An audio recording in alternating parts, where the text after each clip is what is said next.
ಹಾವೇರಿಯಲ್ಲಿ ತಮ್ಮ ಮಗನಿಗೆ ಟಿಕೆಟ್ ಕೈತಪ್ಪಿದ್ದಕ್ಕೆ ಮಾಜಿ ಡಿಸಿಎಂ ಕೆಎಸ್ ಈಶ್ವರಪ್ಪನವರು ಫುಲ್ ರೆಬಲ್ ಆಗಿ ನಿನ್ನೆ ತಮ್ಮ ಬೆಂಬಲಿಗರ ಸಭೆಯನ್ನ ಮಾಡಿ ಪಕ್ಷೇತರವಾಗಿ BY ರಾಘವೇಂದ್ರ ಅವರ ವಿರುದ್ಧ ಶಿವಮೊಗ್ಗದಲ್ಲಿ ಕಣಕ್ಕಿಳಿಯುವಂತ ತೀರ್ಮಾನವನ್ನ ಮಾಡಿದ್ದು ತಮಗೆಲ್ಲರಿಗೂ ಕೂಡ ಗೊತ್ತಾಗಿದೆ. ಈ ಅಸಮಾಧಾನವನ್ನ ತಣಿಸೋದಕ್ಕೆ ಅಪ್ಪ ಮಕ್ಕಳು ಸೇರ್ಕೊಂಡು ನನ್ನ ಮಗನಿಗೆ ಟಿಕೆಟ್ ಅನ್ನ ಕೈತಪ್ಪಿಸಿದ್ರು ಅಥವಾ ಟಿಕೆಟ್ ಅನ್ನ ಕೊಡುವಲ್ಲಿ ಅವರಿಗೆ ಸಾಧ್ಯ ಆಗಿಲ್ಲ ಅನ್ನೋದು, ಇದೆಲ್ಲದರಿಂದ ಅಸಮಾಧಾನಗೊಂಡಿರುವಂತ ಕೆಎಸ್ ಈಶ್ವರಪ್ಪನವರನ್ನ ಸಮಾಧಾನ ಮಾಡೋದಕ್ಕೆ ಈಗ ಹೈಕಮಾಂಡ್ ಎಂಟ್ರಿ ಆಗುತ್ತಾ? ಬಿಜೆಪಿಯ ರಾಜ್ಯ ನಾಯಕರುಗಳು ಹೈಕಮಾಂಡ್ ಮಟ್ಟದಲ್ಲಿ ನೋಡಿ ಟಿಕೆಟ್ ಮಿಸ್ ಆಗಿದ್ರಿಂದಾಗಿ ಕೆಎಸ್ ಈಶ್ವರಪ್ಪನವರು ಬಿಜೆಪಿಯ ಹಿರಿಯ ನಾಯಕರು ರೆಬಲ್ ಆಗಿದ್ದಾರೆ. ಹೈಕಮಾಂಡ್ ನಾಯಕರೇ ಇವ್ರನ್ನ ಸಮಾಧಾನ ಪಡಿಸಬೇಕು, ನಮ್ಮ ಯಾರ ಮಾತನ್ನು ಕೂಡ ಕೇಳ್ತಾ ಇಲ್ಲ ಅನ್ನೋ ಒಂದು ಮಾತನ್ನ ಹೈಕಮಾಂಡ್ ಗಮನಕ್ಕೂ ಕೂಡ ತಂದಿದ್ದಾರೆ.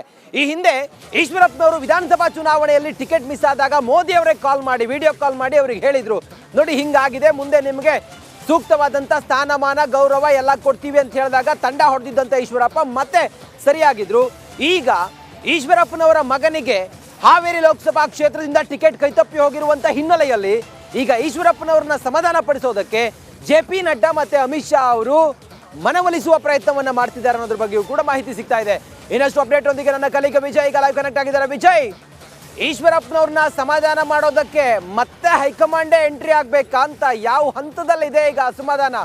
ಏನ್ ಹೇಳ್ತಾರೆ ಈಶ್ವರಪ್ಪನವರು? ವಿಜಯ್, ರಂಜಿತ್, ಅಂದರೆ ನಿರೀಕ್ಷೆ ಮಾಡದ ರೀತಿಯಲ್ಲಿ ಈಶ್ವರಪ್ಪ ಅವರು ಬಂಡಾಯ ಎದ್ದಿರುವಂಥದ್ದು, ಅದು ಶಿವಮೊಗ್ಗ ಕ್ಷೇತ್ರದಲ್ಲಿ ರಾಘವೇಂದ್ರ ವಿರುದ್ಧ ಬಂಡಾಯ ಸ್ಪರ್ಧೆ ಮಾಡಿರುವಂಥದ್ದೇನಿದೆ ಅದು ಹೈಕಮಾಂಡ್ ಸೇರಿದಂತೆ ರಾಜ್ಯ BJP ನಾಯಕರಲ್ಲಿ ಆತಂಕವನ್ನು ಸೃಷ್ಟಿ ಮಾಡಿರುವಂಥದ್ದು. ಅಂದರೆ ಇದು ಗೆಲುವು ಸೋಲು ರಿಸಲ್ಟು ಅದು ನೆಕ್ಸ್ಟ್ ಲೆವೆಲ್. ಆದರೆ BJPಯಲ್ಲಿ ಅಸಮಾಧಾನ ಇದೆ ಅನ್ನುವಂಥದ್ದು ಸಂದೇಶ ರವಾನೆ ಆಗುತ್ತಲ್ಲ ರಂಜಿತ್, ಅದು BJP ಪಕ್ಷಕ್ಕೆ ಸಾಕಷ್ಟು ಕೂಡ ಡ್ಯಾಮೇಜ್ ಆಗುವಂಥದ್ದು, ಅದು ಕಾಂಗ್ರೆಸ್ಗೆ ಒಂದು ರೀತಿಯಲ್ಲಿ ರಾಜಕೀಯ ಅಸ್ತ್ರವಾಗಿ ಸಿಗುವಂಥದ್ದು. ಈ ಹಿನ್ನೆಲೆಯಲ್ಲಿ ಖುದ್ದು ಯಡಿಯೂರಪ್ಪ ಅವರು ನಿನ್ನೆ ಬಂಡಾಯ ಸ್ಪರ್ಧೆ ಈಶ್ವರಪ್ಪ ಘೋಷಣೆ ಬೆನ್ನಲ್ಲೇ ಹೈಕಮಾಂಡ್ಗೆ JP ನಡ್ಡಾ ಜೊತೆ ಮಾತಾಡಿ ಸಮಗ್ರವಾಗಿ ಮಾಹಿತಿಯನ್ನು ಕೊಟ್ಟಿರುವಂಥದ್ದು, ಜೊತೆಗೆ ಒಂದು ಮನವಿಯನ್ನು ಮಾಡಿರುವಂಥದ್ದು. ಅಂದರೆ ಯಾವುದೇ ಕಾರಣ ಕೂಡ ಈಶ್ವರಪ್ಪ ಅವರು ಸ್ಪರ್ಧೆ ಮಾಡಬಾರ್ದು, ಹಿಂದೆ ಸರಿಬೇಕು. ಇದನ್ನು ಮನವೊಲಿಸುವಂಥ ಯತ್ನ ಕಾರ್ಯ ಆಗಬೇಕಾಗಿರುವಂಥದ್ದು ಖುದ್ದು ಅಮಿತ್ ಶಾ ಮತ್ತು ಮೋದಿಯವರ ಕೈಯಿಂದ ಮಾತ್ರ. ಯಾಕಂದರೆ ಇಬ್ಬರು ನಾಯಕರು ಬಿಟ್ಟರೆ ಬೇರೆ ಯಾರ ಕೈಯಿಂದಲೂ ಕೂಡ ಈಶ್ವರಪ್ಪ ಅವರನ್ನು ಸಮಾಧಾನ ಮಾಡೋಕ್ಕೆ ಸಾಧ್ಯನೇ ಇಲ್ಲ. ಈ ಹಿನ್ನೆಲೆಯಲ್ಲಿ ಯಡಿಯೂರಪ್ಪ ಅವರು JP ನಡ್ಡಾಗೆ ಮನವಿಯನ್ನು ಮಾಡಿರುವಂಥದ್ದು, ಸಮಗ್ರ ಮಾಹಿತಿಯನ್ನು ಕೊಟ್ಟಿರುವಂಥದ್ದು. ಮತ್ತೊಂದು ಬೆಳವಣಿಗೆಯಲ್ಲಿ ಇಂದು ಕಲಬುರಗಿಯಲ್ಲಿ ನಡೆಯುವಂತಹ ಸಮಾವೇಶಕ್ಕೆ ಮೋದಿಯವರು ಬರ್ತಾ ಇದ್ದಾರೆ. ಅಲ್ಲಿ ಖುದ್ದು ಯಡಿಯೂರಪ್ಪ ಅವರು ಸಮಗ್ರವಾಗಿ ಮೋದಿಯವರ ಜೊತೆ ಮಾತಾಡುವಂಥ ಸಂದರ್ಭದಲ್ಲಿ ಈ ಮಾಹಿತಿಯನ್ನು ಕೊಡಲಿದ್ದಾರೆ. ಇದೆಲ್ಲ ಬೆಳವಣಿಗೆ ಬಂದಲ್ಲೇ ರಿಪಬ್ಲಿಕ್ ಕನ್ನಡಕ್ಕೆ ಬಂದ ಮೂಲಗಳ ಮಾಹಿತಿ ಪ್ರಕಾರ ಅಮಿತ್ ಶಾ ಅಥವಾ ಮೋದಿಯವರು ಇಬ್ಬರು ಕೂಡ ಈಶ್ವರಪ್ಪರ ಜೊತೆ ಮಾತುಕತೆ ಮಾಡೋದಕ್ಕೆ ತೀರ್ಮಾನ ಮಾಡಿರುವಂಥದ್ದು. ಈ ಸಂಬಂಧಪಟ್ಟಂತೆ ನಾವು ಮಾತುಕತೆ ಮಾಡ್ತೀವಿ ಅಂತ ರಾಜ್ಯ BJP ನಾಯಕರಿಗೆ ಯಡಿಯೂರಪ್ಪ ಅವರಿಗೆ ಭರವಸೆಯನ್ನು ಕೊಟ್ಟಿರುವಂಥದ್ದು.